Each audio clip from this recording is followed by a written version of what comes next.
Hey, what's up? This is your girl Nicole Reloaded, and we loaded up with another video.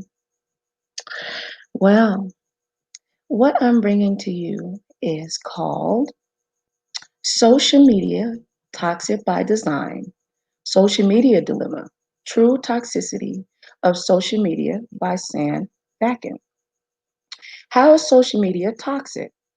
But as we all know too well, social media has also shown a much darker side, from sensationalism, sensationalized headlines to data breaches to perfectly edited and filtered photos of people's lives. It's no surprise that 41% of Gen Z social media users say that social media makes them feel sad, anxious, or depressed. So I found something we are going to enjoy. I guess you might as well say it's kind of like a movie. So why don't you go and grab your snacks or curl up in your bed next to your partner or whatever makes you feel comfortable. Sit back and relax and get this knowledge. Insomniacs, wake up. I hope that you enjoy this. Give me the opportunity to switch on to the show, okay? Hold up. Ladies, we've been waiting on this shit all night. We had men all night. All the ladies in the house, stand up and show these niggas what it's all about in this bitch. Hit it, DJ. To my neck, my back, lick my just like that. My neck, my back. This is my one move right here. Just like that.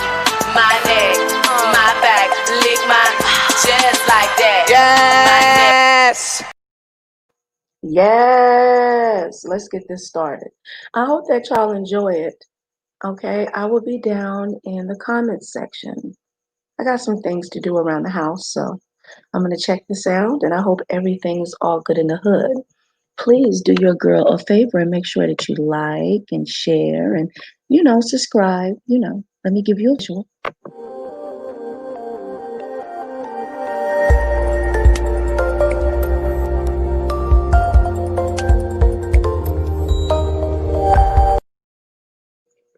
All right, let's get this party started.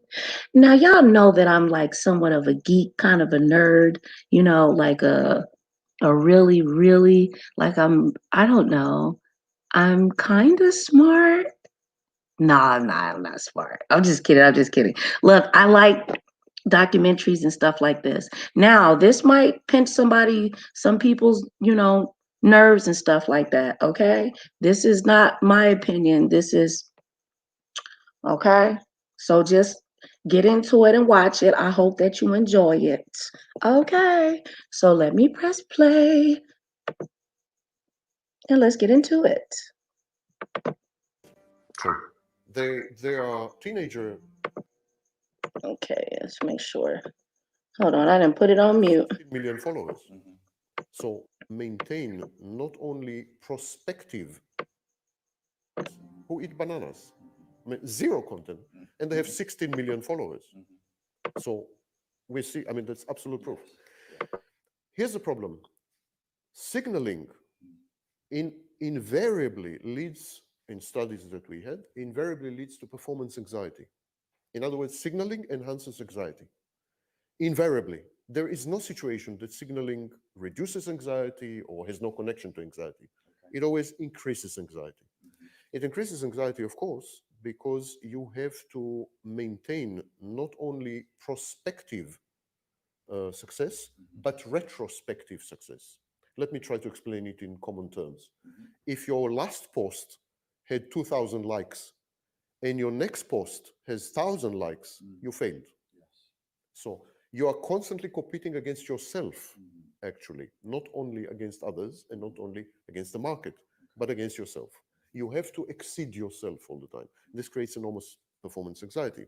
Actually, we discovered that 41% of freshmen who were on social media reported extreme anxiety compared to 18% of freshmen in 1985.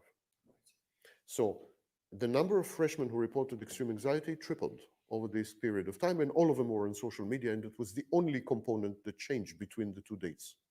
So social media did this.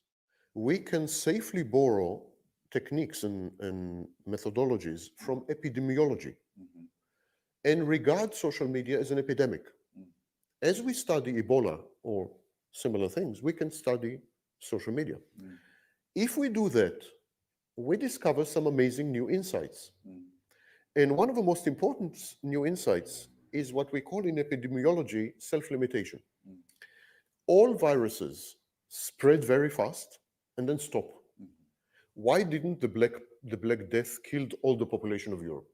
Why it stopped at half the population? Why didn't AIDS kill all of us? I mean, why epidemics stop? Because viruses stop. Right. And why do viruses stop? Because they want to propagate. They want to continue to survive. If there were a virus who would have killed all the population, the virus would have died as well. Right. So we call this self-limiting. Okay. If social media are like viruses, and if we can use technologies from, then it means that we are coming right now to a stage of self-limiting. Okay. It means that the growth coefficient, the growth of social media will now stop.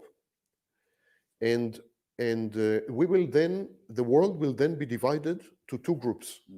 The group of people who do not use social media and the group of people who use social media. And they are not geographical groups and they are not socioeconomic groups. And so we can't say, for example, the rich world will use social media, but not India and China. We cannot say rich people will use social media, but not poor people. We cannot say highly educated people will use social media. We can't say this because the profile of social media users, about 2 billion by now, is totally universal. There's nothing distinguishing, no distinguishing facet. The only thing that will distinguish these two groups, absolutely the only thing, is not gender, not income, not education, nothing. Only, are you using social media or not? This is a revolutionary thought because social media has a massive effect on psychology. In other words, there will be one group of people, about 2 billion, with one type of human psychology, and another group of people of about 5 billion with a totally different type of human psychology. And this is the first time, I think, that there is such a massive re-engineering of human psychology in between groups which count in the billions. So this is another way of looking at it. I would like to also, I'm going to talk a lot, and you can edit me out, of course. I wouldn't dare. If I were you, I would edit it, the whole thing. Just say, bloody hell, I just lost 2,000 quid. So one thing I would like to, I think one thing that's neglected when we consider social media is by whom social media was created. Consider, for example, the fashion industry. The fashion industry was created by homosexual men. Homosexual men who had a liking to boys. They created an ideal female figure, which was boy-like, which was, and to this very day, this is the ideal female figure. Females, women all over the world make the mistake. It's utter mistake. We have numerous studies that show that it's a mistake. It's wrong. It's not true. Women think that men like thin, anorectic, slim women because that's what the fashion magazines are telling them.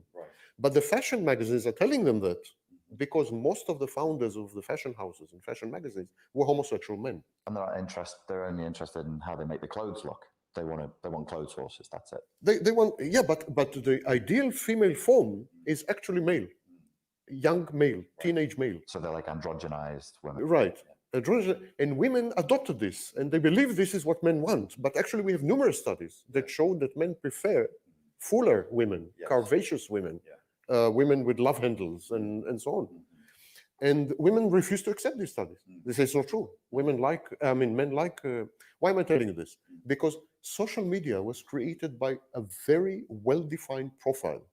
It was all social media were invented by men. There was not a single woman involved. All social media were invented by schizoids, recluses, hermits, people who were socially inept. All social media were invented by nerds. Most of these men, later on, when we read biographies and so on, we realized that they were asexual or with very low sexual activity. So the profile of the men who invented social media, and we're talking about all these men, is very, very, very narrowly defined.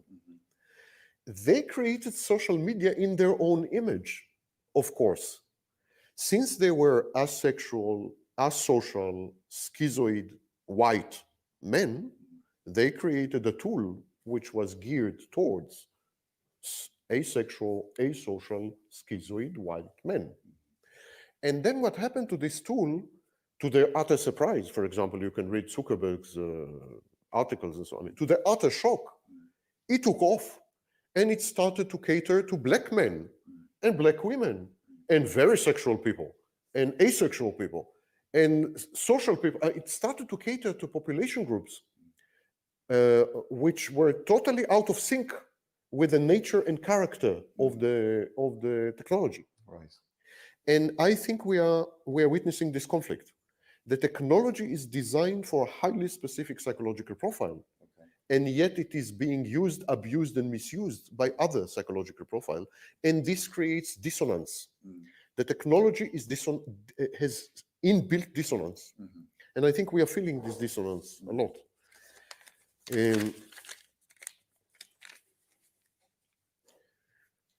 We know that exposure to social media, and more precisely, exposure to screen time, but not all screen time, but exposure to screen time and social media, we know that it tends to encourage depression, anxiety, suicide, and so on. Some numbers. Anxiety among teens increased by 20% since 2007.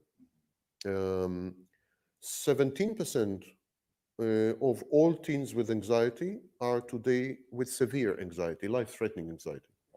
17% compared to 3% about 10 years ago. We know that screen time decreases happiness, decreases life satisfaction. Everything I'm mentioning has a study attached to it, or studies attached to it. So it decreases happiness, life satisfaction, and decreases self-esteem. We know that.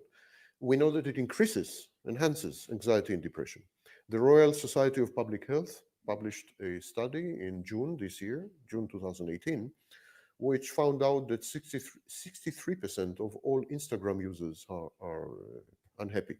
Now, we don't know whether unhappy people gravitate to Instagram or whether Instagram made them unhappy.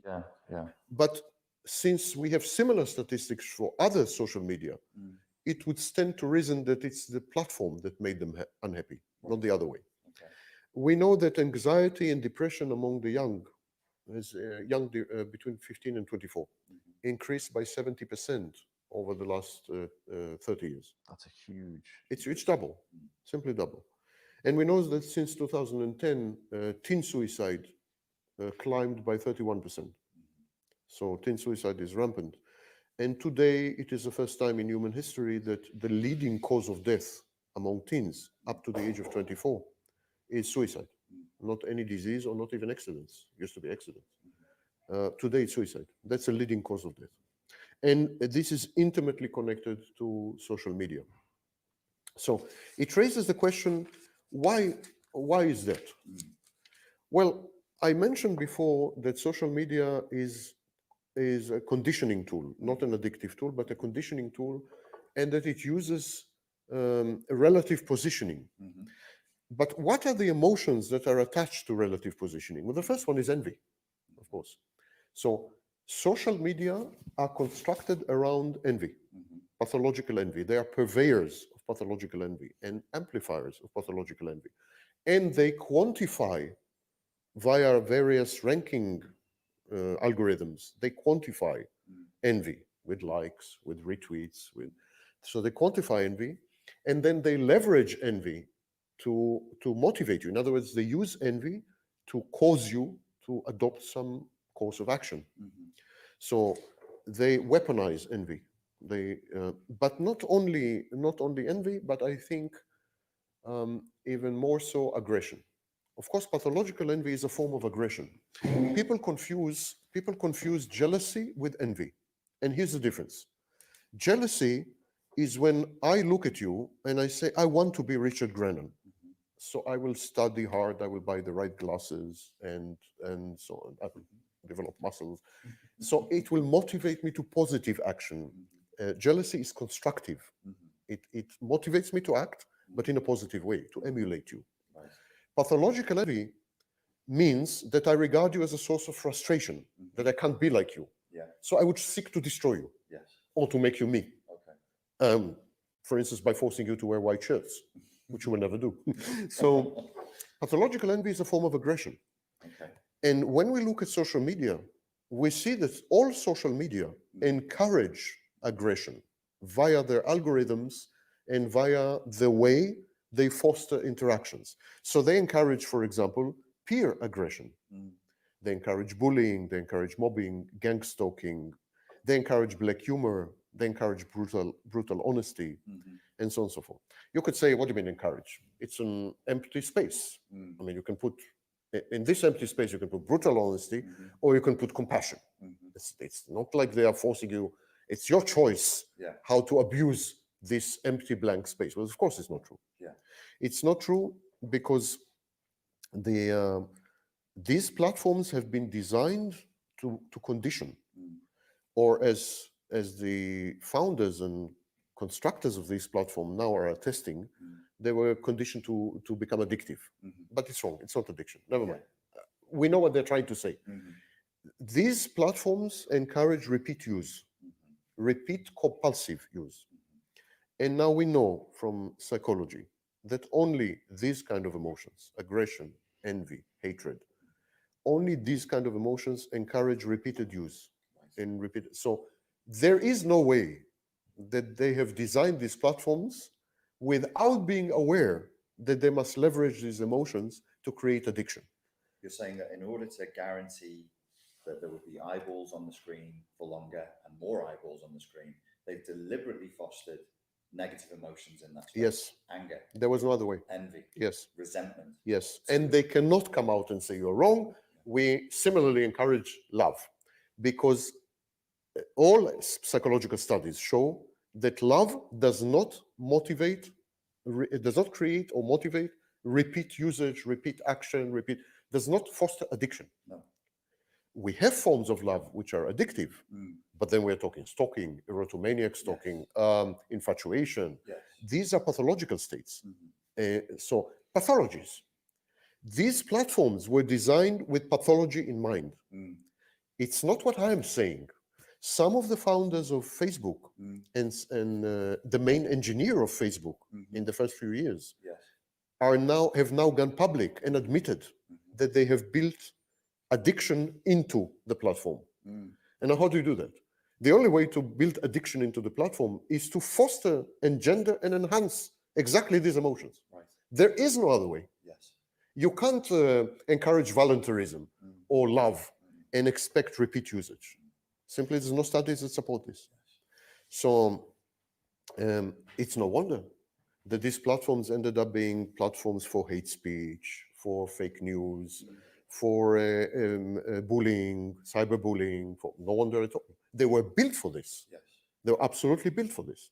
Consider, for example, Twitter. Twitter limited the number of characters until recently to 140. Now they increased it to 160. But never mind, 140.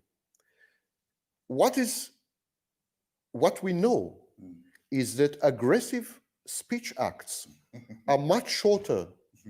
I'm serious completely. There are psychological studies from the 60s, 70s, Princeton studies, and so on, that have demonstrated that aggressive speech acts are much shorter than non-aggressive speech. It makes sense. If I'm going to have road rage, I'm going to say "fuck you." I'm not going to say, "Listen, I'm very disappointed with the way that you drove." For exactly. Yes, I mean exactly. Rage will come and out. we tend to send love letters. Yes. I never heard, for example, of a road rage letter. Yeah, I love you. Fuck off. Yeah, and if you would say "I love you," the other party would be very disappointed or taken aback. That's all you have to say. It could be passive aggressive if it was so short. So yes, this totally. No, but even if you say "I love you" and you mean it, yeah. the other party would usually say that's all he has to say. I mean, what's wrong with this guy? Right. It's I mean, that's it. Yeah. Love is effusive. Compassion, empathy, they're effusive. In order to engulf, in order to accept, in order to make the glow, in order to create these positive emotions, you need to work hard. Yes. And you need to be very verbose. Yes. However, in order to injure you or attack you or frighten you or terrorize you or whatever, usually 2-3 words suffice. So we know from starting in the 60s and well into the 80s, which is the period that this was studied, we know that aggressive speech acts are much shorter than, so why 140, by the way? What was the technological need for 140? Why not 1,400? I mean, what was the problem? Server space? What exactly limited? Well, I mean, if you're right, I think you are. the inference, it's horrendous. They're deliberately fostering aggression. Again, it's not what I'm saying. I encourage you actually in Plugged In to find the latest interview with the chief engineer of Facebook, former chief engineer. Richard found it. Former chief engineer. And he says, we built it for addiction and we built it with these features, with negative features. And he said, I regret it, I feel horrible, I regret what I've done. And now PBS came up with 2 programs about Facebook, which actually claim that it's an extremely, extremely sinister platform. And it is extremely sinister platform. I'm saying that it's extremely sinister because of the way it's designed and the algorithms behind it. And I'm saying this from the point of view of psychology, clinical psychology. Not, of course you can make use of these platforms in numerous ways, but you're not encouraged to. You're not rewarded for it. You're not rewarded for it. I mean, I can give you a knife. And with a wink, wink, and an old nod, I can tell you, if you stab Richard, I'll give you £4,000. And you know, I'm good at it. I can do that. Or I can give you a knife and say, no, if you cut the bread for me, I'll be very grateful. I mean, depends how you're motivated. Many people would stab Richard. It's the instrument or the tool is only as good as what you are rewarded for. Rewards, incentive systems, and so on usually determine usage. I think if there was no fear of using knives on people, many more people would use knives on people. Because we have a negative incentive for using knives on people, we don't use them on people. This negative incentive is called prison. Simple. If you took it away, then maybe people would take that away, and trust me, there will be an epidemic of people stabbing people. So incentives, both negative and positive, regulate behavior, and to a very large extent, by the way, regulate emotions, which it would explain why anxiety, depression, and so on and so forth. Because if you're exposed to utterly negative territory, where negative messaging is rewarded, when negativity rules, when negativity is retweeted and liked, etc., etc., obviously it will poison you. It's a toxic environment, and you're poisoned, simply. As surely as with arsenic in your food. You're poisoned, and your mind begins to change. Neuroplasticity guarantees that.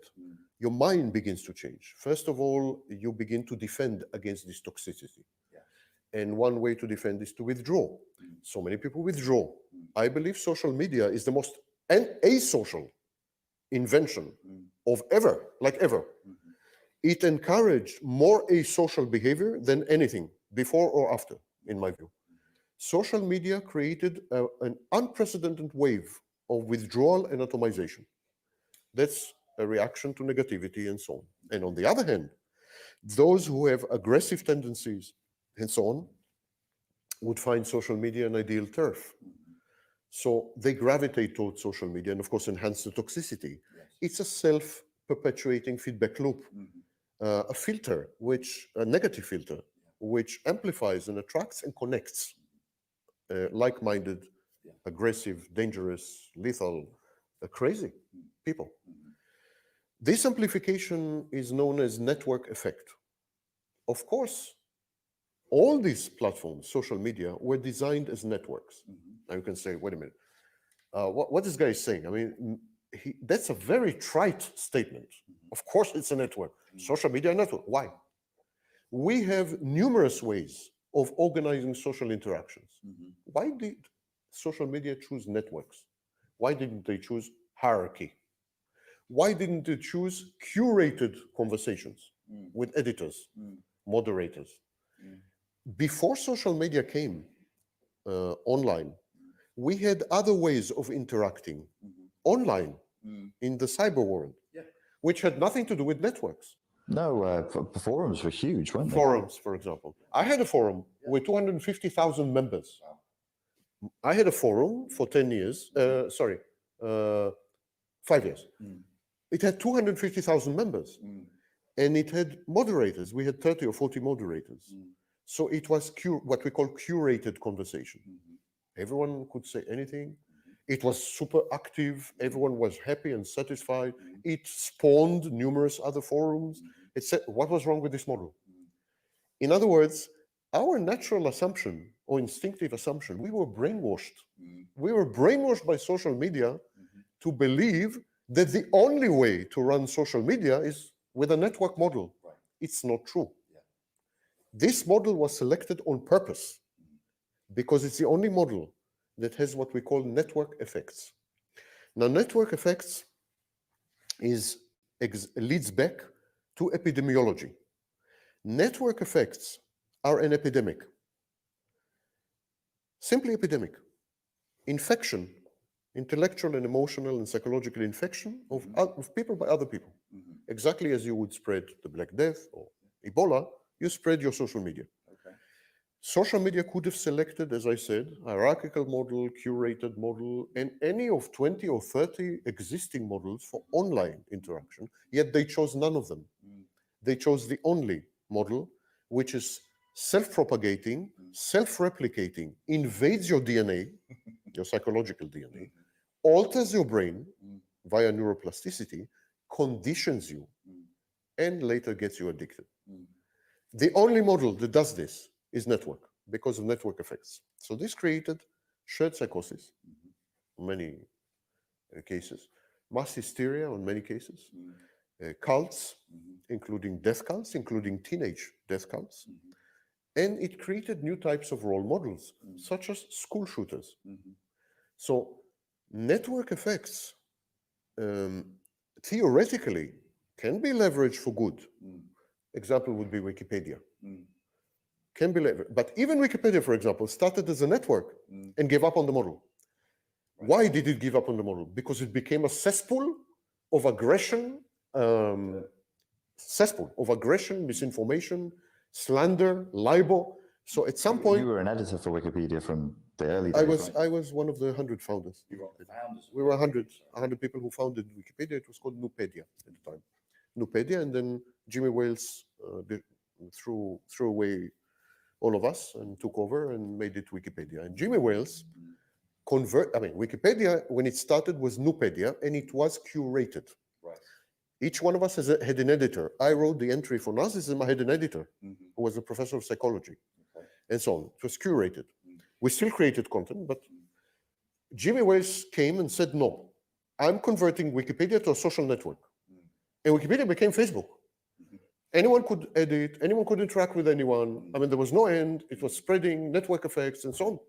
And within 10 years, it became an utter sewage, cesspool, attacks, nutcases, slander, libel, hatred, hate speech. I mean, horrible.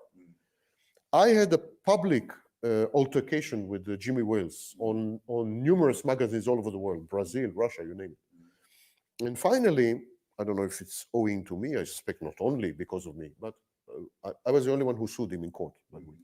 So finally, Jimmy Wales retreated and changed Wikipedia back to Nupedia. Okay. And today Wikipedia is actually curated. Okay. It's not a network. Right. But look what happened. The minute it became curated, the number of active editors dropped from 3 million to 70,000. People are not interested. People want the aggression. Yes, they want the chaos. They want the chaos. They want to. So, realizing human nature, you are faced with two options. Either you surf the wave, you ride the wave, or you put up dams and you try to act civil and try to channel this energy or whatever. Facebook, Twitter, all these networks are surfing the wave. They know it's a dangerous wave. They know people are drowning. They read all the statistics of increased suicide rate, depression, anxiety. They know absolutely everything. They have designed maliciously, malevolently, and possibly criminally, I don't know. They have designed their algorithms and their networks exactly to cater to human pathology in its most extreme forms. And they have sown the wind. I am not sure they will not reap the storm. I think it's coming. So you said that it's a self-limiting virus. Do you think, like the documentary we're making with Plugged In, and we can see that other people feel the same way. Do you think this is all part of that, where people are saying, okay, enough is enough? Yes. And then you said that there will be two groups. One group will continue, the other group will no longer use social media. And then I think you said their psychologies will be molded differently. Diverge.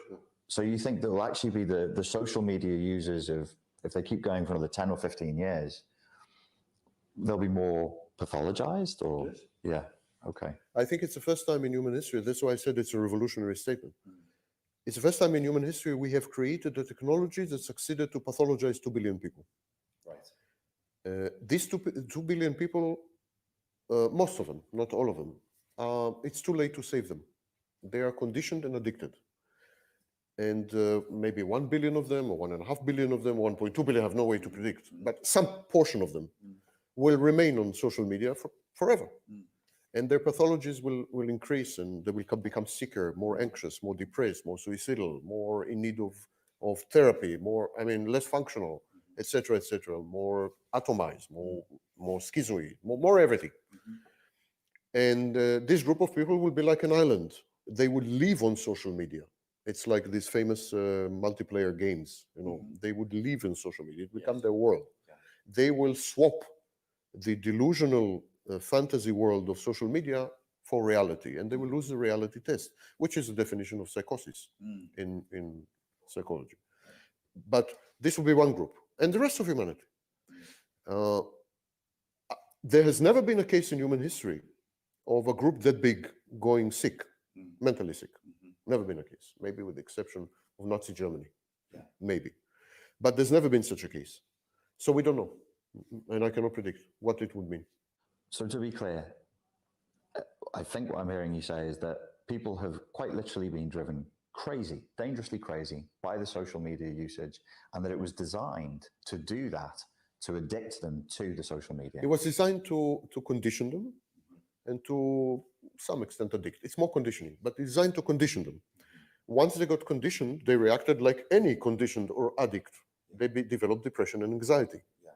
However, when you develop depression and anxiety in reality, reality has the capacity to cure you, to heal, via what we call the reality test.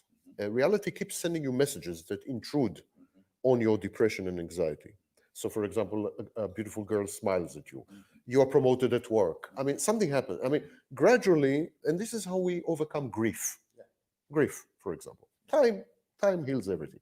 What do you do if you are firewalled from reality and you live in a toxic environment that gets increasingly more toxic, where you're exposed only to toxic messages and where you are engaged in a toxic activity of social ranking, which is made public in order to shame you and motivate you to further go into the toxicity?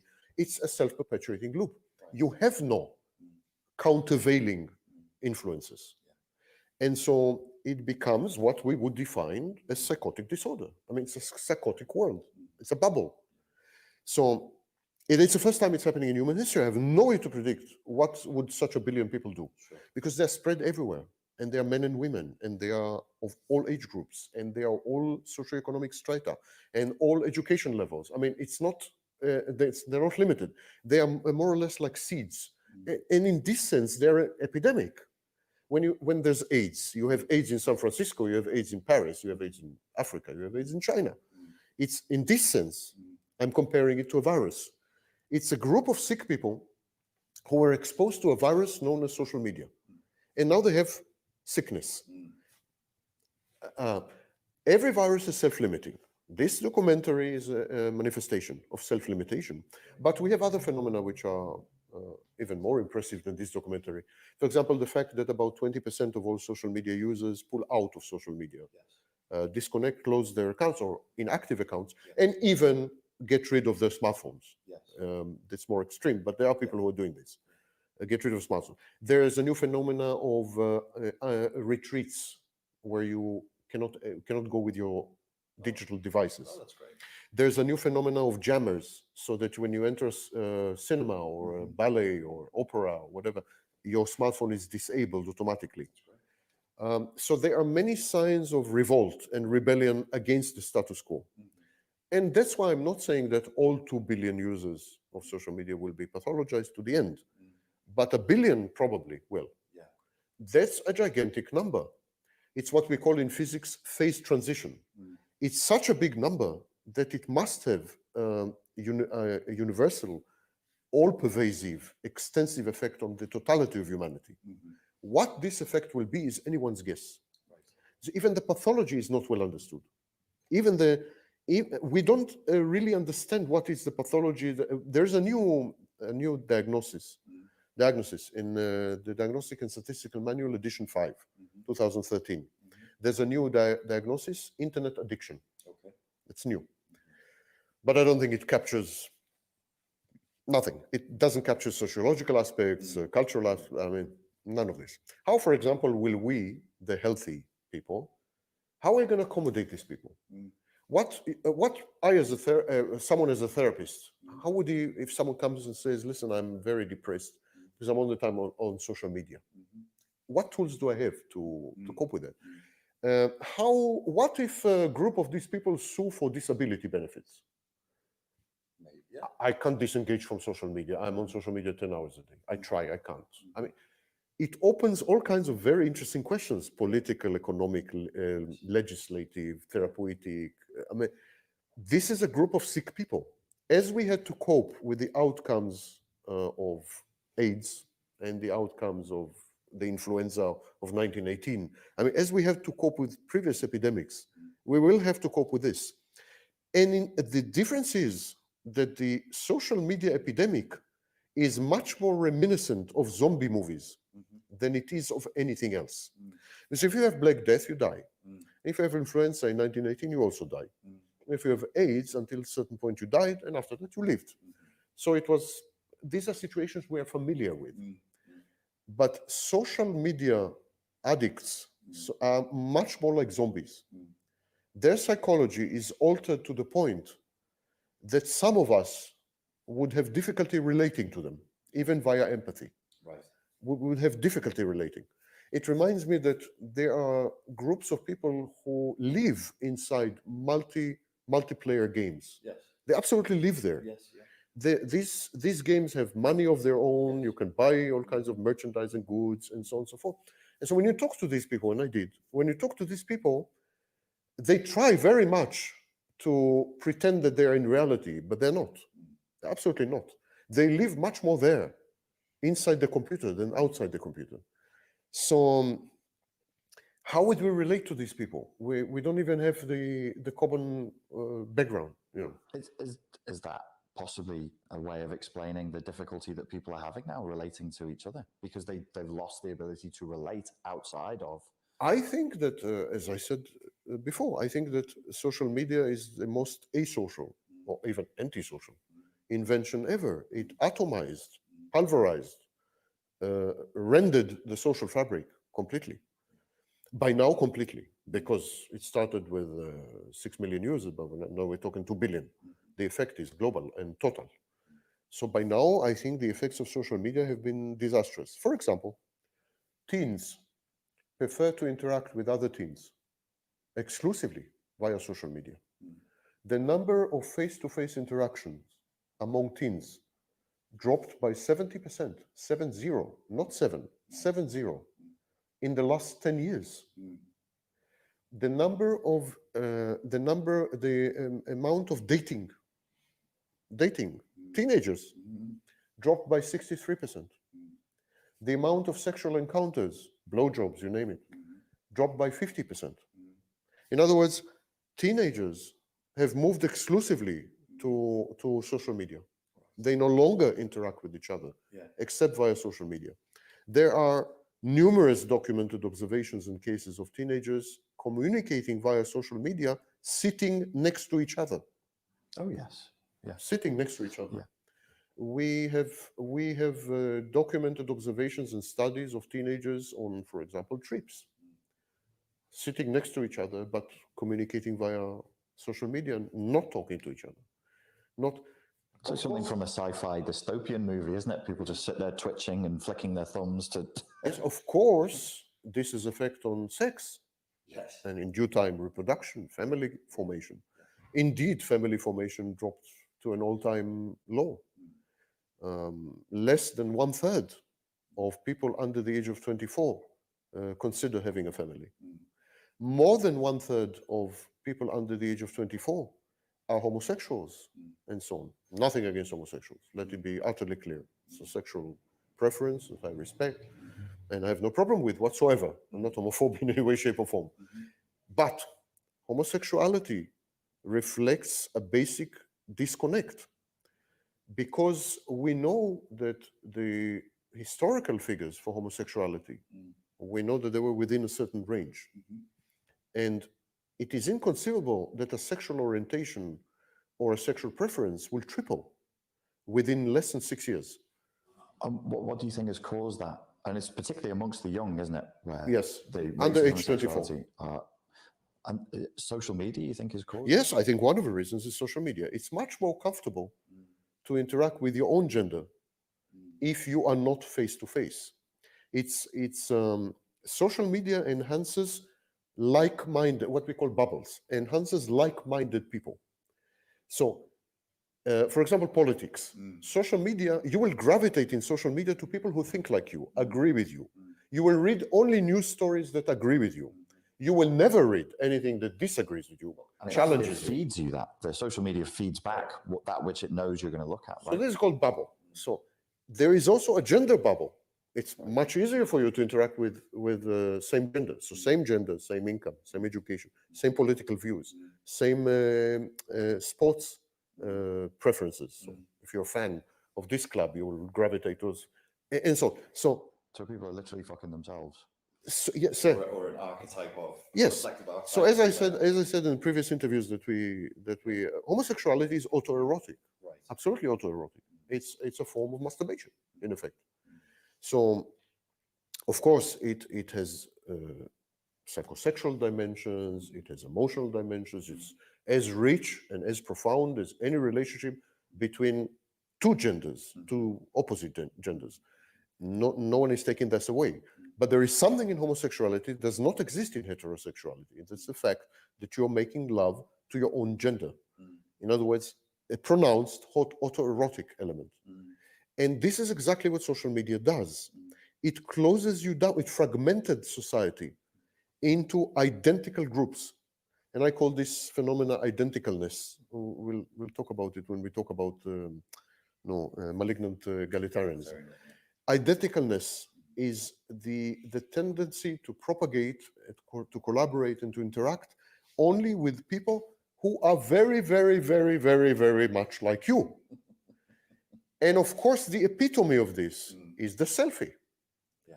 Because in the selfie, what you're doing, you're interacting with the only person who is 100% like you. Selfies today constitute 60% of all activity on social network. We don't have statistics for the beginning, but I remember the beginning. And I remember when social networks started, it was never about selfie. I mean, I don't remember selfies. Actually, the word selfie entered the Oxford English Dictionary only in 2015. Oh, really? 10 years after social media became popular. Yeah. Because at the very beginning, there was no such thing as selfie. Selfie became very prominent in 2015, 14, and today it is 6 out of every 10 posts. In other words, 6 out of every 10 times we interact with ourselves. Yes. We watch ourselves, we shoot And then we're inviting the world, in inverted commas, to look at us too. I'm looking at me, look at me too. Look, I'm looking at me, you look at me.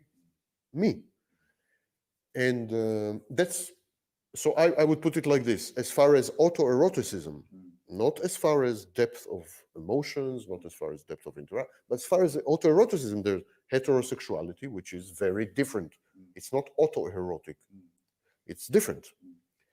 It's heteroerotic, having sex with the other. Then there is homosexuality, which is having sex with someone who is 50% like you. I mean, almost you. And then there is selfie, which is masturbating, having sex with yourself. Indeed, the main sexual activity between 15 and 45 among men is masturbation. Right. It had become the main sexual activity. That's frightening. 51% of all internet users consume pornography on a daily basis, at least once a day. And this in order to masturbate. If you look at only the male side of internet users, it's 90%. Women do it much less. So we have a situation of making love to ourselves, literally, making love to ourselves psychologically, falling in love with ourselves. If you take photos of yourself all the time, you must be in love. Developing emotional investment in ourselves. This is known as catexis. Catexis is emotional investment. Object relation theory in psychology told us that we start by being emotionally invested in ourselves, and then we learn to externalize this investment and invest in others. And this is called object relations. We invest in objects. But social media reverses this process, creates regression. Indeed, social media encourages very, very primitive, infantile, baby-like defense mechanisms, such as splitting. You're either my friend or my enemy. You don't like me, you are my enemy. You like me, you're my friend. It's the like-dislike. It's very binary, binary state. You know, very, very primitive, baby-like. Today, Facebook added emojis and all kinds of possibilities. But have a look. Take 1,000 posts. No one uses them.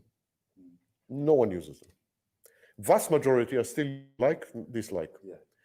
A few, tiny few are using wow or very few. No one uses them. So it's very binary. So it's splitting is an example. Like you're my enemy, you're my friend. Black and white thinking, catastrophizing. That's why we have conspiracy theories and so. Social media caters to the most primitive defense mechanisms, behaviors, traits. It is, in this sense, psychologically regressive. And here's the problem. If they had good intentions, you could say, okay, they tried, they got it wrong. No, it's all by design. That's the shocking thing. There is no difference, therefore, between social media and tobacco or drugs.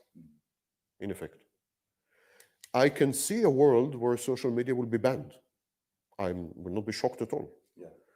Frankly, on psychological grounds alone, I would have banned it, of course. Anything that increases suicide by 31% should be banned. And so I was going to suggest within the paradigms of this documentary that maybe we don't say to people, look, you don't have to stop, but maybe reduce it. But based on what you've said here, really the only responsible thing to do is to stop. If it's that toxic that it's actually designed to actively encourage aggression and envy in the way that you and regression. And as when you regress, you don't have control. So lack of impulse control. These are all very, very serious and sick pathologies. But forget all this. There is a direct link established now beyond any doubt on 3 continents between this thing, anxiety, depression, and suicide. Simple. In the most vulnerable group, 15 to 24. If there were a drug, a legal drug, that would have created the same effects, it would be banned by now. Banned. If someone came up with a pill for, I don't know what, a muscle-enhancing pill, energy-giving pill, and teens would take it, and then suicide would shoot up 31%. The pill would be banned, don't you agree? Absolutely. That's what social media is doing. So that I can't say to people, you can have a little bit of this highly toxic substance. Of course you can. And it's very telling that social media is not doing this. For example, why not limit the usage to 2 hours a day? Why not have a clock, an inbuilt clock, that I can use my Facebook only 2 hours. After 2 hours, Facebook will block me. Well, Instagram just last week put a clock in, and I imagine Facebook will too, because they know that documentaries like this are being made and that the tide is turning. If such clocks are introduced, it only enhances my proposition that it's an epidemic.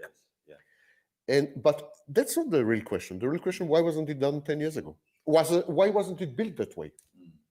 If the whole platform was built for addiction, as the chief engineer himself admits, if you knew that you were creating addiction, why didn't you limit the number of pills?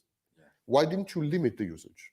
Ab initio, from the very beginning. Why did you have to wait until, by rough estimate, 20,000 teens died every year, every single year.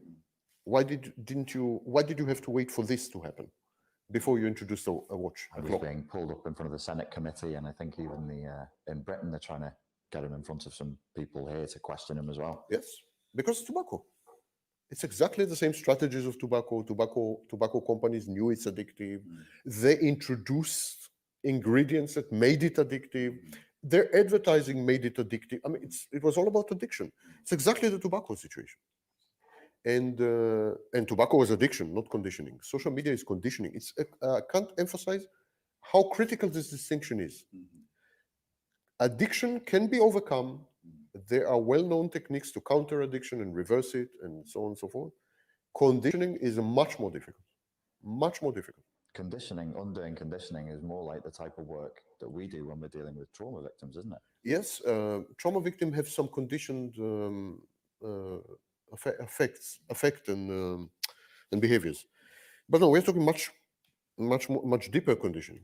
Conditioning, for example, to food or to pain aversion, and so on. So primal conditioning. It's primal conditioning, yes. Social media, because listen, we are social animals. The most terrifying thing for us is not to have food, not to be in pain. Pain doesn't frighten us. Food doesn't frighten us. The weather doesn't frighten us. The most frightening thing for any of us is to be ostracized, to be excommunicated, not to belong. It's absolutely by far the most frightening thing. We can look at history. People prefer to die just not to leave the community. The biggest weapon of the Catholic Church for 400 years was not burning on the stake or to the faith. It was excommunication. The worst heretics were left to live, but they were excommunicated. When Benedict Spinoza, attacked the Jewish perception of God, when he attacked the concept of God in Judaism, he was not killed. He was not stoned as the Talmud dictates. He was simply excommunicated, that's all. He was thrown out of the community. There is no bigger punishment. None. If I was threatened with lack of food, with, I don't know, or no one will talk to me for 10 years. But I mean no one, not even you, no one. I don't know what I would have chosen. I think I would have chosen to go hungry. It's nothing more frightening. It's brutal. It's a brutal. And this is what social media is threatening you with. If you don't behave in certain ways, if you are not negative, if you are not hate speecher, if you don't behave in certain ways, your likes will be nothing. Your likes will be minimal. You will not be retweeted. You will be ignored. You will be excommunicated. If you want to belong, this is what you have to do. Do it. Be aggressive. Be split. Dumb down. Don't be intellectual. Dumb down. Keep it simple, stupid. They don't tell. I mean, there's no manual how to be popular. It's coercive. Trial and error. Trial and error. And then you discover, if I am stupid, I have more likes. The stupider I am, the more likes I have. The more scarce or sparse the content, the more likes I have. If I put a banana peel, I will get more likes than if I put Aristotle's quote. If I don't use long words, I will be more popular. If I don't pretend that I know something, or if I don't tell people that I know something, I'll be. So you dumb down. One of the things it does is it forces you to hide your true identity. Social media forces you to become not you, to deny critical aspects of you. If you're intelligent, you have to deny that. If you're empathic, you have to deny that. If you're compassionate, you have to deny that. So it forces you to conform to some kind of ideal that is essentially aggressive, regressive, infantile, and in one word, narcissist. Narcissistic psychopath. Yes. I'm not proud, but I'll say it. I watched a YouTube video that was talking about promoting yourself on social media, and it advertised. It said there's a thing that you should do, and if you're traveling, you should take a selfie of yourself and show people that you're on a plane. And I was like, that is the dumbest, most narcissistic and pointless fucking thing I could do with a smartphone. I tried it the next day. The most likes I've ever had in a post. And then you saw me repeat that again and again and again. People loved it. I'm like, it's not a picture of anything. It's just my stupid face on a plane. That's a highly sophisticated intellectual statement compared to some other things. I mean, I swear to you, there's a girl, I'm not kidding. There's a woman, I think she's Russian, girl, teenager. She has photos only with bananas. She is peeling banana, she's eating banana, banana peel is on the floor. By the way, no text. No text. She and banana. I must give her points for creativity. I mean, how many things can you do with a banana without doing what you can do? So, but that's it. And by the way, 20, maybe 20 posts. I mean, not not very active. She has 16.8 million followers. I'm ready to be beamed off the planet, I think. I can't figure this. Humanity is like, I can't. 16 and each of these banana things has like 270,000 likes and this kind of thing. 16.8 million, you can't say anymore that they're all teenagers. They're not. Statistically, they're not. I mean, it can't be. There must be grandmothers of 60 years old there. There must be a few professors of psychology there. There must be, statistically speaking. I mean, it's shocking that anyone who graduated primary school would like a teenage girl with a banana. I mean, but they do. And of course, the jumping cats on YouTube and so on. That makes more sense to me because it's funny. So I can go, oh, I get a dopamine hit from that. I'm getting something from it. It's funny. This is the most vacuous thing I've ever done on social media ended up being one of the most rapidly popular. I mean, within inside of 24 hours, I was like 800 likes. I was doing nothing. It said nothing. There was nothing there. And the less you say, no, it forces you to deny yourself. Even if you don't feel it. You say, oh, wonderful, I got 1,000 likes. Somewhere at the very, very, very back recesses of your mind, there's a tiny, tiny Richard Grennan voice that says, look what you're doing. Yeah, this is so stupid. Yeah. Stupid. I mean, what's wrong with you? It's a tiny, tiny voice. And of course, not only it forces you to deny parts of yourself, which are sometimes critical, but it forces you to fight with yourself because there's this small voice and you tell him, shut up. I got 1,000 likes. Shut the fuck up. Why do you keep tormenting me? I hate you. So it creates what we call dissonance. All behavior on social media is dissonantic, is dissonance based, all of it. Because even when you post a selfie, it is automatically sharing the selfie with people you don't know, you don't care about, and haters, potential haters. I mean, you're opening yourself up, you're vulnerable. Posting a selfie is the epitome of vulnerability. You can suddenly be attacked or reposted or whatever. So it's anxiety enhancing. The minute you post a selfie, your level of anxiety shoots up, absolutely shoots up. Of course, after a million times that you're anxious, after 200,000 times that you have a fight with your inner voice, after 300,000 times that you denied part of yourself, you become depressed. These are the makings of clinical depression. We are clinically depressed when we deny ourselves. We are clinically depressed when we have constant dissonance and feel helpless about it. Dissonance means two equipotent forces, two forces with the same power that tear you apart, in effect, and so on. So these are the makings of depression. And indeed, teens who were interviewed and were asked the simple question, does it make you feel good to be on social media? A big portion said, I think about 40-something%, said that it makes them feel very bad. Another 20-something% said it makes them feel bad. Only 3%, said that it makes them feel good. Shocking. It would make you just ask the question, why, Dave? Why are they there? Conditioning. Precisely what I'm saying. The only reason we do things that make us feel bad is if we can't help it.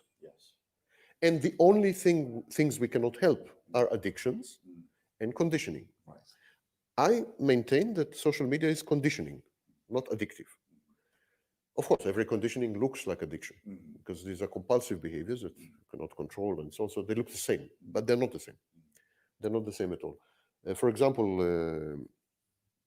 one of the main features of addiction is that it provides you with a meaning.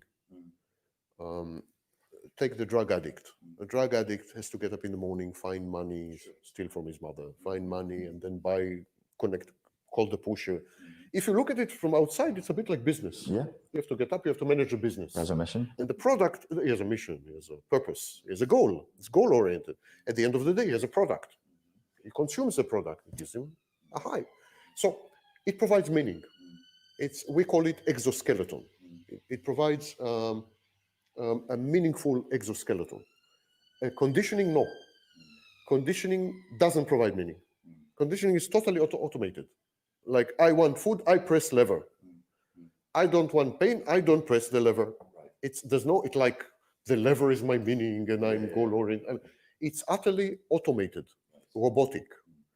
And most of the behavior on social media is robotic.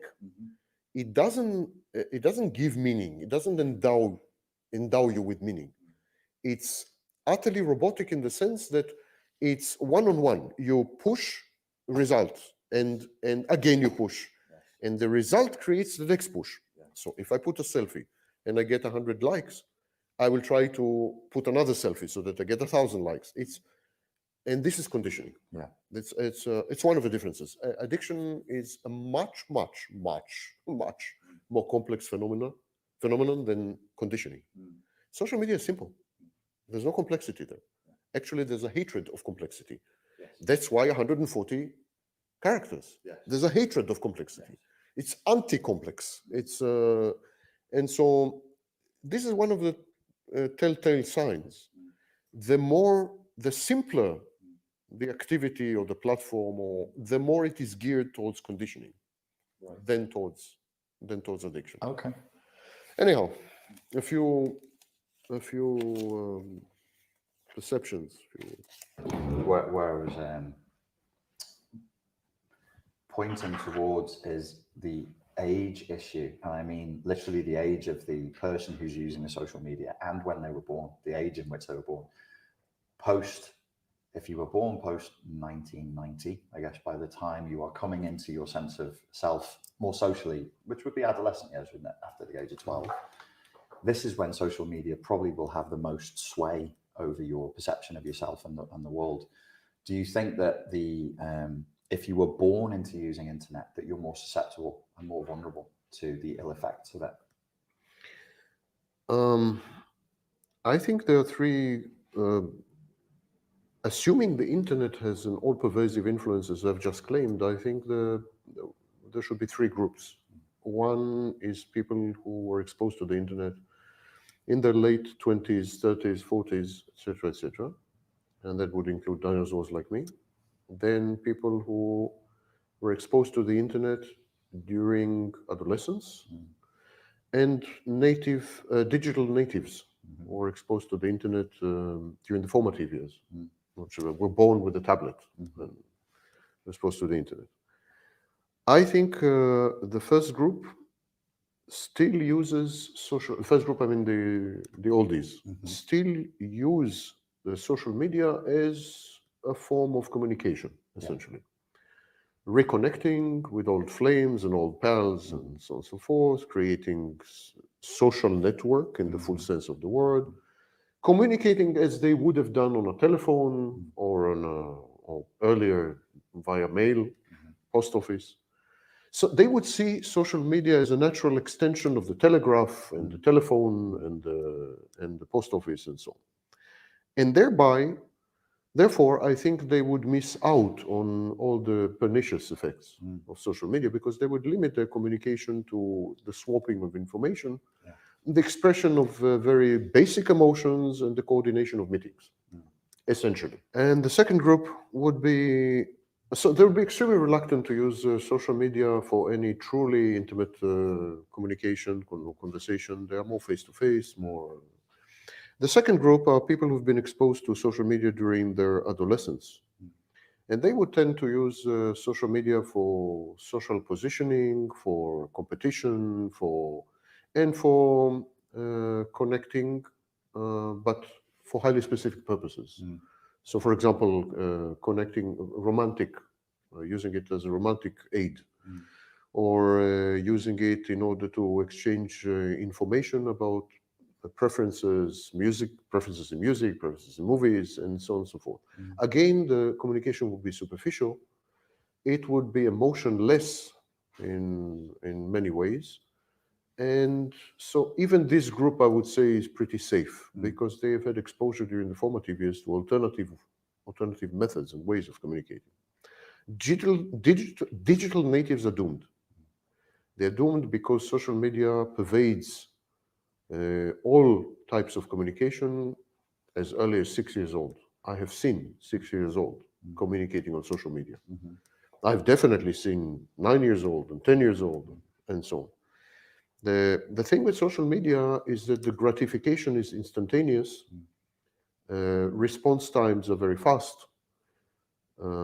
Therefore, any hormonal or other effects in the brain are immediate and addictive. Conditioning is total. And every other mode of communication, by comparison, looks lacking. It's either too slow or it's too accurate. Ambiguity plays a big role in social media. It's too accurate, or it's too all-encompassing, or it's too intimate, or it's too something. Social media is ideally suited to digital natives, and it both shapes their brains on the one hand, and on the other hand, reflects their brains and mentality.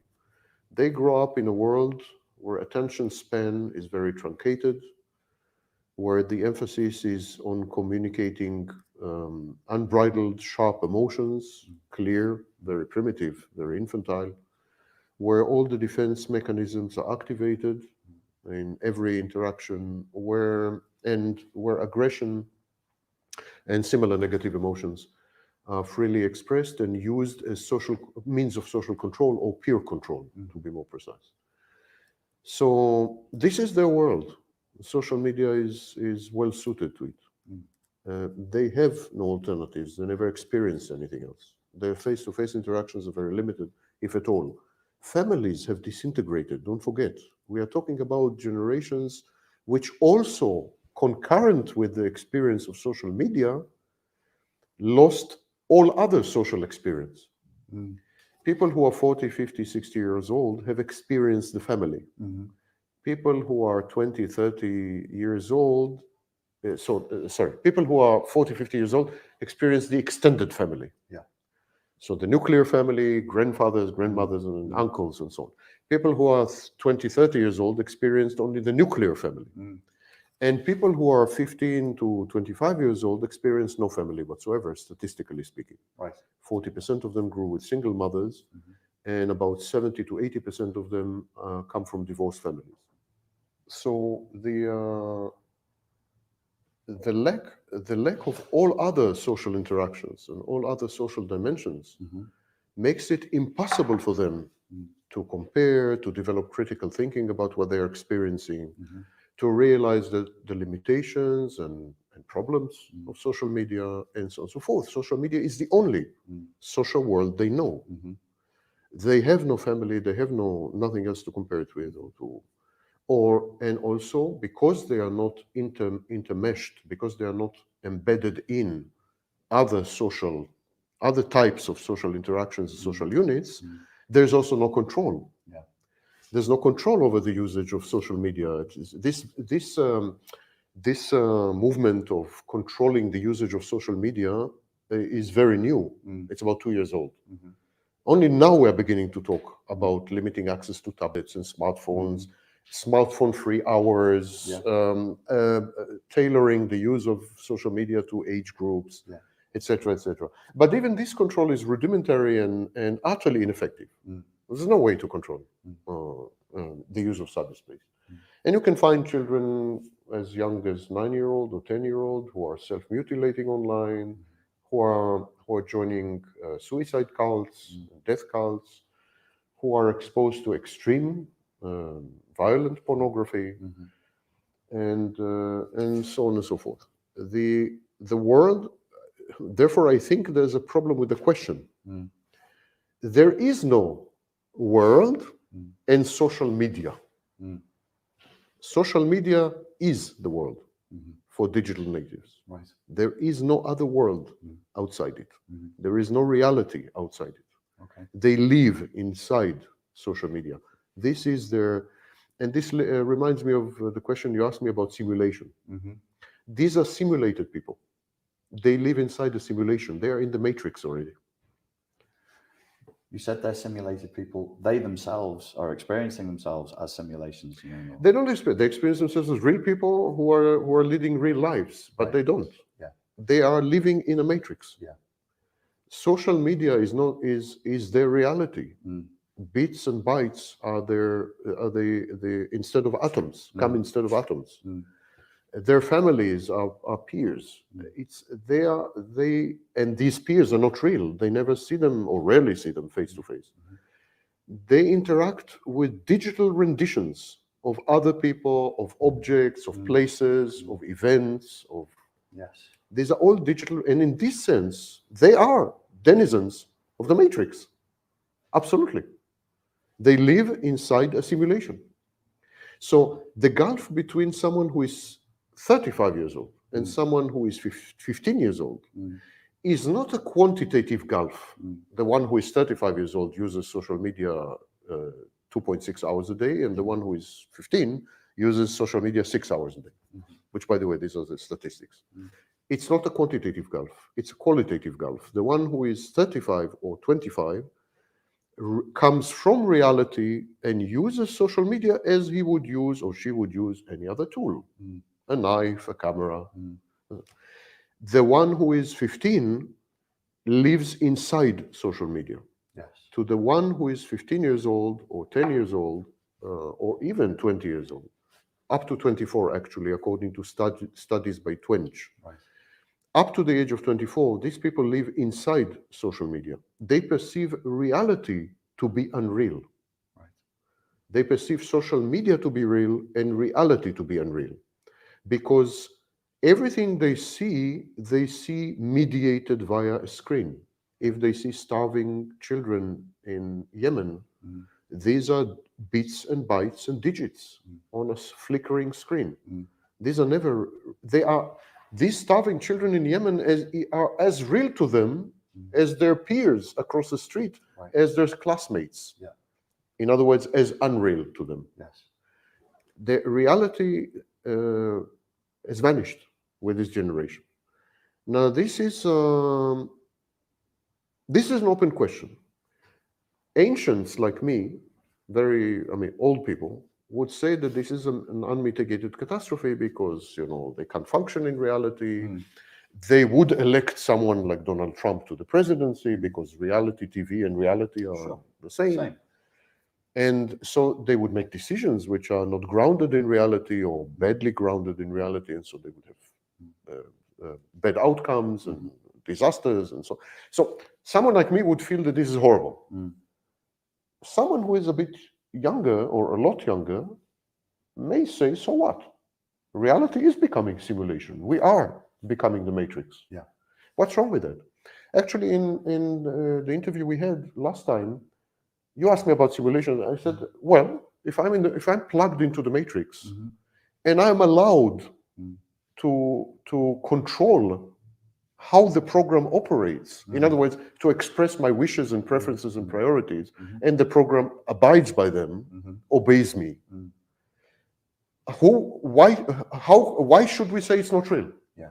For example, if I'm plugged into the matrix and my wish is to have a wife with 2 children, and I instruct the program to generate a wife and to generate 2 children, and I live with this wife and 2 children for the rest of my life, another 70 years, and then I die. Could you say that I did not have a wife with 2 children?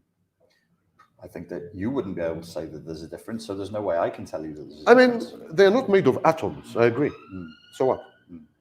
The emotional reaction to this wife and 2 children, Would be the 100%. experience of having a wife and 2 children would be identical to having a wife and 2 children made of carbon. So this is, I think, what people find very difficult to understand and to accept. There is no difference in principle between simulation and reality. Reality is a simulation made of carbon atoms. That's all. While simulation is a simulation made of other materials or electric currents. So philosophically speaking, there is no rigorous argument that can distinguish reality from simulation. And if these children live in social media and in cyber world for the rest of their lives and never ever meet another human being made of atoms, I cannot say that their life has been meaningless, insignificant, lacking in any way. I cannot. I want to ask you a selfish question. I'm single, but I'd rather be in a relationship. And I've been trying for about 6 months to get myself into one. It's very, very hard.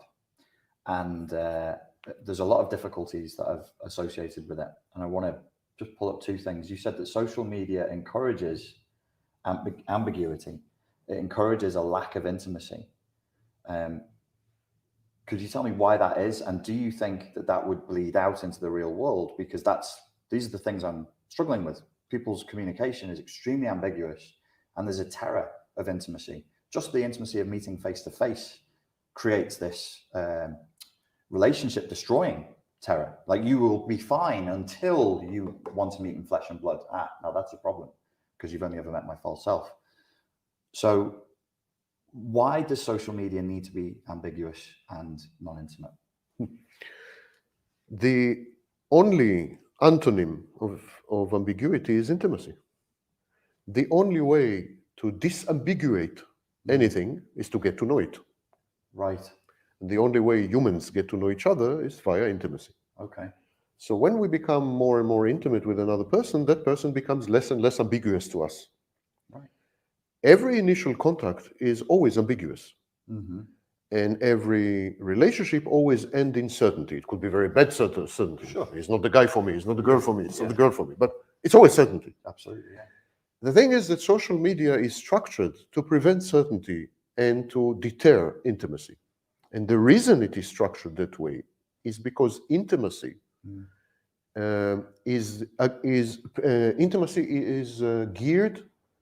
Intimacy reduces the need for addiction, reduces the need for conditioning.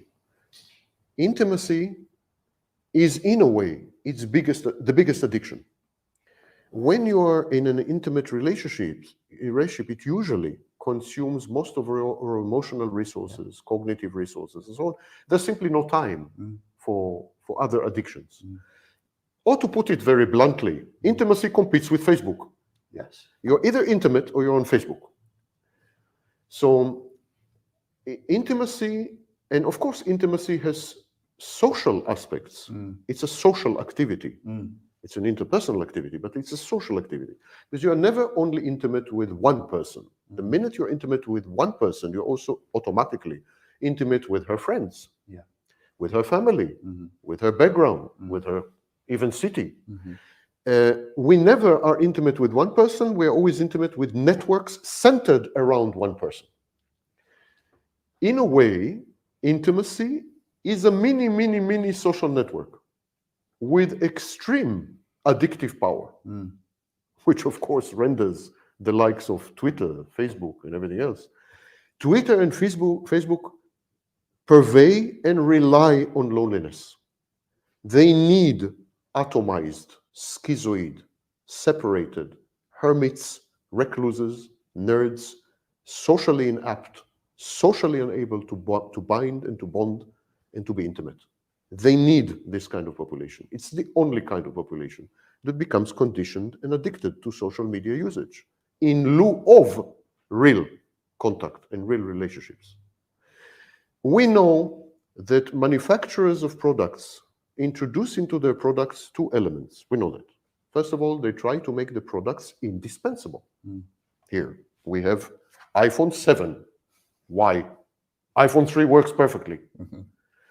Because they have rendered the product indispensable to our lives via as a status symbol, via branding, via new functions, so-called new functions, and so on.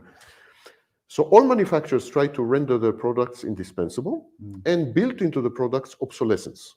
These are the two mantras of manufacturing. Same goes with social media. Social media tries to render itself indispensable and would obliterate any threat to itself. The biggest threat by far is an intimate, mature, adult, healthy, engulfing relationship. So social media are anything but social. They need atomized, lonely individuals. And the second thing is obsolescence. Social media expires much faster than any product. The minute you post a tweet and the minute it's been liked, 24 hours is dead, later it's dead. It's obsolete. It's obsolete. And you need to renew the product. You need to post another tweet. You need to tweet again. These are the only manufacturers in the world who made you their employee. It's the only manufacturing industry in the world where the users are its employees. When you buy an iPhone, iPhone doesn't expect you to go to Foxconn in China and put the components together. But when you use social media, you generate the content. Think about it. It's supposed to be a content platform, yet you generate the content. It's selling the content to advertisers, but you generate the content. It's supposed to be a communication platform, but you communicate. It's you do everything. Twitter and Facebook are dumb, idiotic, blank spaces, doing nothing but obeying your input. You are working for Facebook and Twitter and others, of course, that I'm not mentioning. Are you saying that the wizards of Facebook and Instagram are aware that their users getting into intimate relationships would be bad for business? Yes, I have no doubt about this. They discourage intimacy in every conceivable way. You think they're actually discouraging humans from meeting face-to-face with humans because it would make them redundant? And that's written into the algorithms, it's written into... They're not worried about face-to-face meetings because, as I told you, the platform is built for instant gratification. It's very much like drugs. So that's not a real threat. Okay. But the real threat is that you will find someone through Facebook or something that with whom you will develop an intimate relationship. And listen, it's extremely simple. When you start a love affair, you really have no mind for Facebook. I mean, they need your eyeballs. Yes. Your eyeballs will now rest on the beautiful woman that you fell in love with. Yes. Not on Facebook. Yes. She is their competition. They need to eliminate her from your life. They need to monetize your eyeballs. They need your eyeballs. Anything that competes with them for your eyeballs is a bloody threat. And that's your family, your girlfriend, television, other social network, anything, Google. Why Facebook doesn't allow Google to crawl the Facebook database? Did you ever ask yourself? Facebook does not allow Google to crawl the database. Why? I mean, some accounts are private, okay. Yeah. You can put a robot text, Sure. it will not be scanned. But why the open ones? Yeah. Why my page of my, I mean, Facebook does not allow Google to scan because that would steal away It's eyeballs. content. It's, of course. It's resource. Yes. The product. It's what they sell to advertisers and so on. Now, if you have a girlfriend, your consumption of Facebook will collapse by 60%. Perhaps even your girlfriend insists that you don't use Facebook anymore because you are flooded by offers from very beautiful women. She did, yeah. She Yes. insisted on that. Many do, by the way. Many say, listen, She told me to shut if we get together, I mean, cut down on social media. Yeah. Because listen, every man, well, almost every man, is flooded with offers. Sexting is much more common than you think. I mean, I don't know your experience. It's there. Oh yeah, so sexting is standard communication now. Yeah, sexting became standard. So imagine I have a wife or a girlfriend who would go for it, who would agree to that. I mean, she would tell me, listen, cut it off, cut down. So it's a threat. So love is a threat to social media. Love is a threat. Relationship is a threat. Intimacy is a threat. Togetherness is a threat. A community is a threat. Friendship is a threat. Anything that takes you away from Facebook. Period. So if social media is a virus, is community, family, love, intimacy, is that the antidote to the virus? Yes, of course. If you once in your life experience true intimacy, social media suddenly feel plastic, feels weird, feels creepy, I would say. It's creepy, yeah. Absolutely creepy. Yeah. If you really, for one single life, experience true intimacy. Yeah. And true intimacy is utterly addictive. You will spend the rest of your life looking for it again. Yes, absolutely. You will travel to Italy. You will travel to, I mean, you will look for it everywhere. It's a good place to start, actually. Right, Italian excellent place to start. You will look for it again and again and again. It's utter, I mean, poets have been writing poems for the entirety of their life because they've experienced love when they were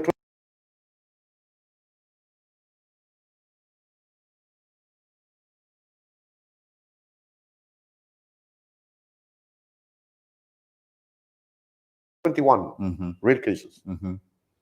They experienced love when they were 21.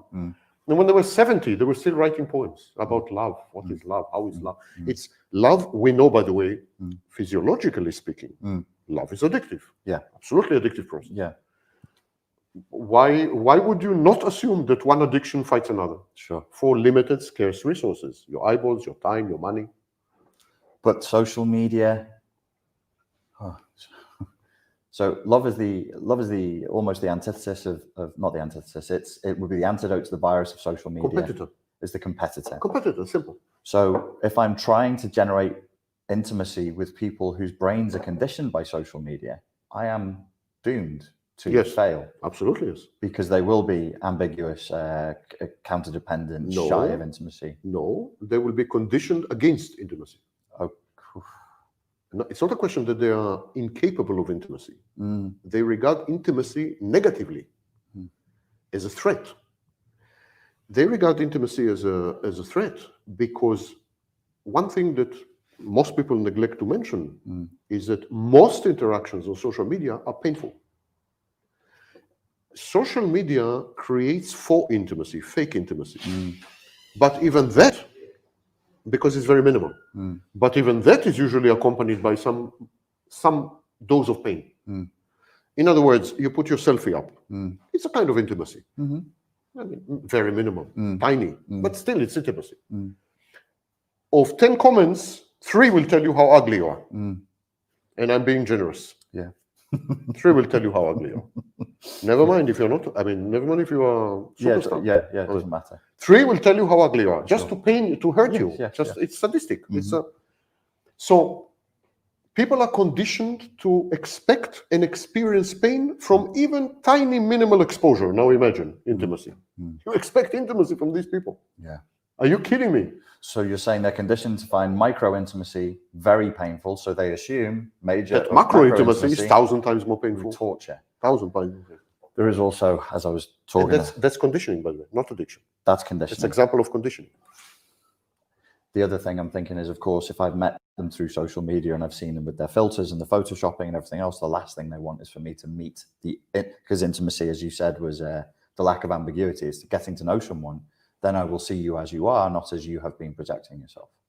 Yes, social media encourage you to present only specific aspects of yourself, or even photoshopped. Yeah. I mean, kind of modified. But even those who are totally honest and don't Photoshop their photos, even they are, of course, extremely selective what they present, and they're selective because of the pain. Yes. I mean, I would love to be intimate and vulnerable on social media, but then I can expect thousands of... Oh, you'll be stabbed. I'll be stabbed to death. Yes, psychologically speaking. I'll be stabbed to death. I had an extremely painful childhood and so on, and sometimes I want to share. I'm going through a very difficult period now, but I would never do this on social media. Never. So if ab initio, if from the very beginning some things are excluded, from the very beginning, some things are excluded, then it's not real communication. And it has very little to do with the real person. Yeah. These people learn to interact on superficial levels. They can never go deeper because they're terrified, they're pain averse. What social media has done, it has exponentially multiplied the amount of negative social interactions and pain. Exponentially. You know, there are these stories by Thomas Hardy and others about a small village or a small town, and you did something wrong, and then all the town is gossiping about you. That was how many people? How many people gossiped about you? 2,000. Yeah. You can be easily attacked on a typical day by 20,000 people. Easily on social media. Easily. Thomas Hardy, in the worst nightmares that he created, like the mayor of Casterbridge. This was the worst. I mean, this guy committed a crime, had to escape, this, that. If you count in the novel how many people criticize him, we are talking, I think, about 60. Right. Any post on Facebook would get a bigger number of negative reactions. Yes, without a doubt. So social media amplified exponentially the negative aspects of social interactions of all kinds, and especially intimacy. In other words, pain aversion, conditioning. Yes. When the dog presses the lever to get food and is electrocuted, he would prefer to die of hunger. Yes. Fact. Yeah. It's a fact. Of course. Dogs die of hunger in experiments because every time they press the lever, they got electric shock. That's what happens in social media. Every time you press the lever, you get an electric shock. Yeah. So you don't press the intimacy lever anymore. Yeah. And even when it's offered to you in a safe environment, you would still not press it. When the electric shock was disabled, the dogs still did not press the lever. Yes. They died, simply. Yeah. And that's what is happening to all of us. We're emotionally dying. What, if I could invite you to be prescriptive, what can I do in my situation where I am looking to be in a relationship? What would be the path that had the most chance of being successful, do you think? Do I need to go to a country where there is no social media, where there is no internet? Well, first of all, I think that there are enclaves, even in our society. Social media is much less dominant or prevalent or of interest. For example, academia. You can find gorgeous, intellectual girls who are far more interested in reading and so on than in social media. So depends to a very large extent the message you're sending. I don't know if you're really talking about yourself, but if you are really talking about yourself, the message that you are sending is that you are social media savvy, that you live on social media, YouTube channel, and so on. And therefore, you create a filter. Your message creates a filter.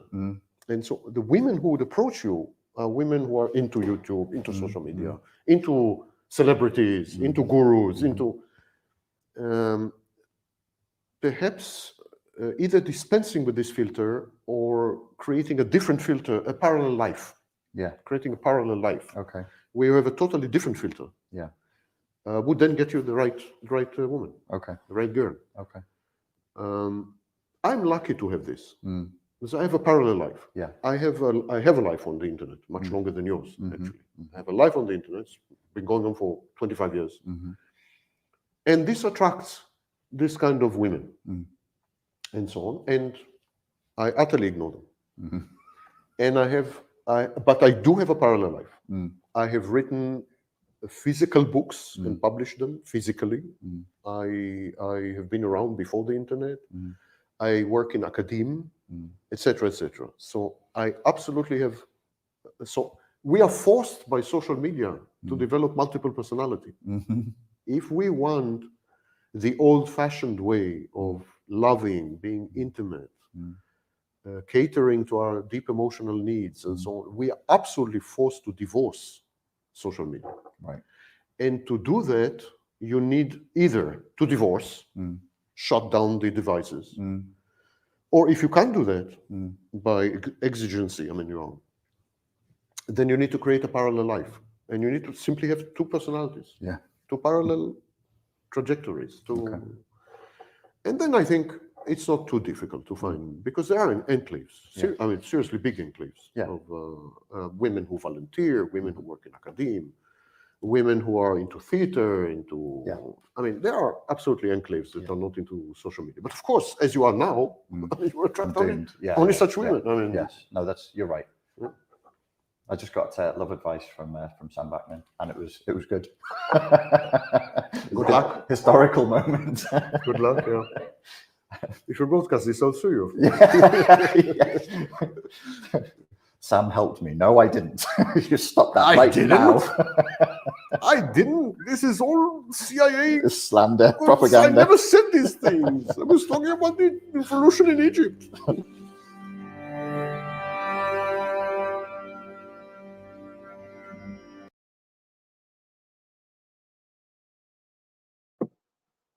Alrighty. Okay. Whew, that was Social Media Toxic by Design, Social Dilemma, True Toxicity of Social Media by Sam Vaknin. Social media is something else. I wanted to present this to you guys. Thank you to Queen Kwani for sharing my live out. I truly appreciate it. I don't come on here for numbers. I come on here to shed light on things that I find interesting that can stimulate one's mind, heart, and spirit, give you some more wrinkles in your brain. Anyway, thank you for listening. Shout out to the people that are on the replay. Thank you to everyone that came in. And may God bless you. You have a wonderful, wonderful evening. And make sure that you like, share, and comment. Remember, through God, all things are possible to those who believe, as long as you're willing to receive what God has for you. Be a blessing and not a curse.